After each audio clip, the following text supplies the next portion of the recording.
रत्नागिरी जिल्ह्यात पावसानं अद्याप समाधानकारक हजेरी लावली नसल्याने अनेक धरणातील पाणीसाठा चिंताजनक पातळीवर पोहोचलाय। त्यामुळे विविध भागात पाणी टंचाईचं संकट अधिक गडद होताना दिसत असलं तरी दापोलीकरांसाठी मात्र दिलासादायक बातमी समोर आली आहे। दापोली शहराला पाणी पुरवठा करणाऱ्या नारगोळी धरणातील गाळ 2019 मध्ये लोकसहभागातून काढण्यात आल्यानं धरणाची पाणी साठवण क्षमता मोठ्या प्रमाणात वाढली असून त्याचाच फायदा सध्याच्या पाणी टंचाईच्या काळात होत आहे, असा दावा दापोलीच्या नगराध्यक्षा सौ कृपा घाग यांनी केलाय। नगराध्यक्षा सौ कृपा घाग, मुख्याधिकारी महादेव रोडगे तसंच पाणीपुरवठा सभापती रवींद्र क्षीरसागर यांनी नुकतीच नारगोळी धरणाची पाहणी करून उपलब्ध पाणीसाठ्याचा आढावा घेतला।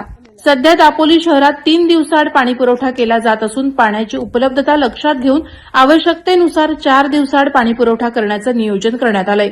नगराध्यक्षा कृपा घाग याबाबत बोलताना म्हणाल्या, बऱ्यापैकी पाणीसाठा आहे आणि नगर पंचायत एरियामध्ये आपल्या नागरिकांना पाणी देण्यासाठी म्हणजे भले ते 3 दिवस आड करून का होईना पण छान नियोजन झालं आहे। त्याच्यासाठी आम्ही समाधानी आहोत आणि नागरिकांकडून सुद्धा समाधानकारक प्रतिक्रिया येत आहेत।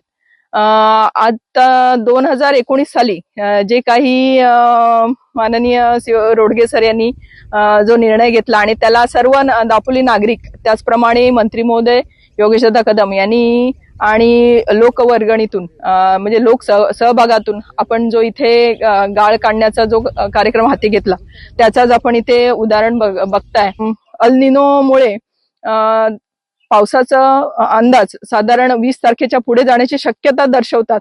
त्या अंदाजाने कदाचित असा निर्णय आम्ही घेऊ की एक 3 दिवसाचं नियोजन 4 दिवसावरती करण्यात येईल, पण जे 4 दिवसाचं पाणी आहे ते नागरिकांना वेळेवरती पूर्णपणे जाईल याची आम्ही पूर्ण काळजी घेऊ। मी नागरिकांना विनंती करीन त्यांना पाणी काटकसरीने वापरावे। संपूर्ण राज्यावर पाण्याचं संकट आहे। जोपर्यंत पाऊस पडत नाहीये तोपर्यंत आपल्या हातात काय नाही, जे पाणी आहे ते जपून वापरावं लागेल।